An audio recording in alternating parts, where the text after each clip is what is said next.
What's up guys, welcome back. We're back again with another appetizer recipe. Today I'll be showing you how to make jambalaya dip. But before we do that, please take a quick second to subscribe to the channel. Make sure to hit that bell to enable notifications as well. Alright guys, meet me in the kitchen, let's make it happen. We're getting things kicked off with the Cajun Trinity, which is comprised of bell pepper, onion, and celery. I like to add a little jalapeno to the party just to provide a little spice. We're gonna chop the top off the jalapeno as you see me doing right here, and then slice it right in half and remove those seeds. Be careful when you're doing this guys. I like to wear the gloves for this, but if you don't have gloves, make sure you wash your hands after dealing with the jalapeno seeds. You don't want to get that oil on your fingers and then rub your eye or anything like that. It'll burn pretty bad. Don't ask me how I know that. We're gonna chop these jalapenos into bite-sized pieces as you see me doing here. This beautiful knife from Dow Strong is getting the job done for us. If you're really into spice, you can leave the seeds in the jalapeno. You can even add 2 or 3 jalapenos. Moving on to the celery, we're gonna do the same thing there. We're gonna dice the celery up into bite-sized pieces. Again, the Cajun Trinity is bell pepper, onion, and celery. You can't call your recipe Cajun if you're not using the Trinity. Or, I mean, it's your kitchen, you do whatever you want. We got red and green bell pepper, we got onion. Moving on to our shredded cheese. One pro tip when it comes to shredding your own cheese is to pop it in the freezer for about 10 to 15 minutes. That'll make it so much easier to shred. As always guys, specific measurements and ingredients are provided for you in the description box below, so don't forget to check that out. Really, you can use whatever shredded cheese you want, but shredding your own cheese does make it melt so much better. Now we're moving on to the andouille sausage. This is another critical ingredient in Cajun and Creole cuisine. It has a nice smoky flavor, a little bit of spice as well. Want to dice that up into bite-sized pieces. We're using about a pound here.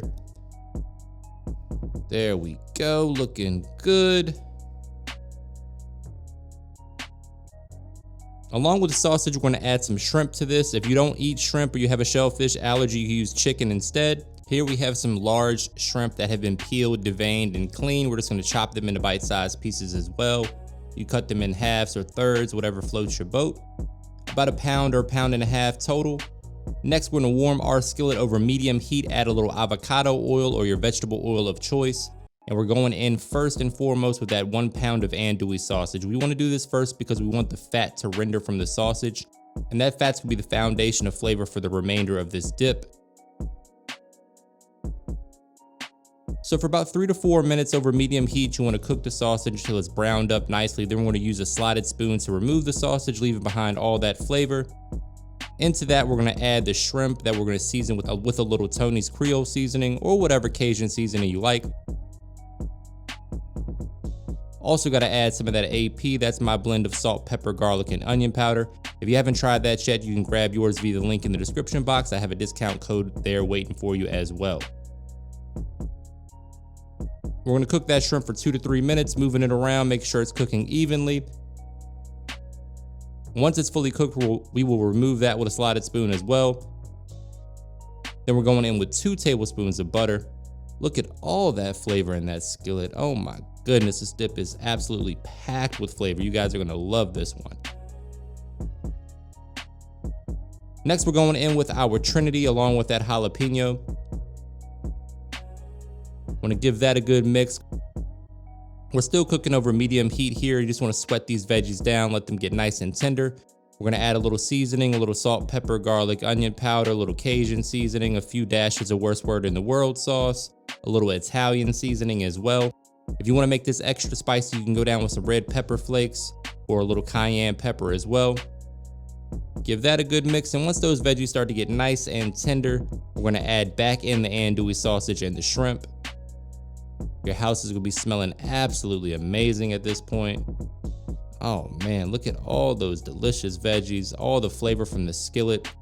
Going back in with the sausage and the shrimp. Again guys, if you want to switch it up, you can add chicken to this, you could add crab to this. Really, you can make this your own, customize it.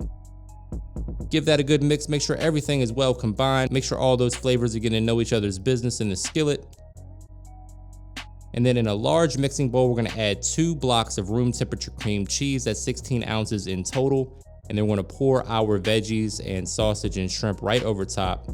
The residual heat from that is going to allow that cream cheese to melt so much easier. Get in there with your rubber spatula and mix to combine all those ingredients. At this point, you want to start tasting and adjusting the flavors to your preference. Just continue to mix until all of that cream cheese is melted and evenly distributed, and then we're going in with our shredded cheese. Here I'm using some cheddar, some mozzarella, some pepper jack. You can use whatever cheese you want though. And just fold that in. Preheat your oven to 375 degrees. I like doing this in a mixing bowl. I know it makes an extra dish, but I feel like I can get a better mix than I can in that skillet. So we add it to the mixing bowl like you see me doing here, and then we put it back in the skillet. Season to taste with Cajun seasoning and all-purpose seasoning. Again, that's my blend of salt, pepper, garlic, and onion powder. You can add a little smoked paprika to this as well. Once you got it seasoned up to your liking, we're gonna add it back to that 12-inch cast iron skillet. Smooth things out. And then we're gonna pop that in the oven after we cover it with a little bit more cheese. Sorry to my folks that are lactose intolerant, cover your eyes. This dip is gonna set your party on fire, guys. You guys are gonna really love this one. You can serve it up with baguettes, crackers, tortilla chips, whatever you like. Nice top layer of cheese so it gets brown, bubbly, and beautiful.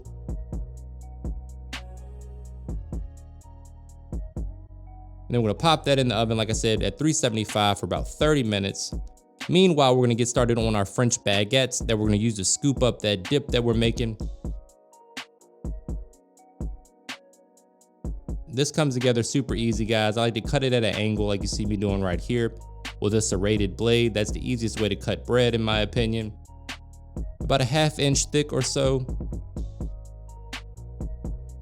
We're gonna slice up this entire loaf and then put that in the oven as well during the final 15 minutes or so of your dip cooking. That way everything's done at the same time. Place the bread on an aluminum foil lined baking sheet, hit it with a little olive oil and some Italian seasoning. And then we're gonna pop that into that oven as well for about 10 to 15 minutes or until it's golden brown and crispy. There we go. Say it with me, guys. Looking good. Look at that. That dip is beautiful. We're gonna hit it with a little fresh chopped parsley in a minute, but first we gotta go down with some shrimp right in the middle for presentation purposes. You can also add some andouille sausage to the middle if you want also. Fresh chopped parsley for a pop of color. Brace yourself for a trademark money shot. And you guys know I'm sitting here waiting for the taste test. Oh my goodness, look at that dip. Grab one of those baguettes. We're going right in for a scoop. Cross your fingers for a good cheese pull. Come on, man. Kinda weak, but the flavor, my friends, is not. Gonna burn my mouth a little bit here, but it's totally worth it. This stuff is absolutely phenomenal. You guys gotta give this recipe a try. Let me know what you think in the comments. Give your boy a thumbs up. Make sure you hit that subscribe button and the bell to enable notifications. And as always, thank you for your support.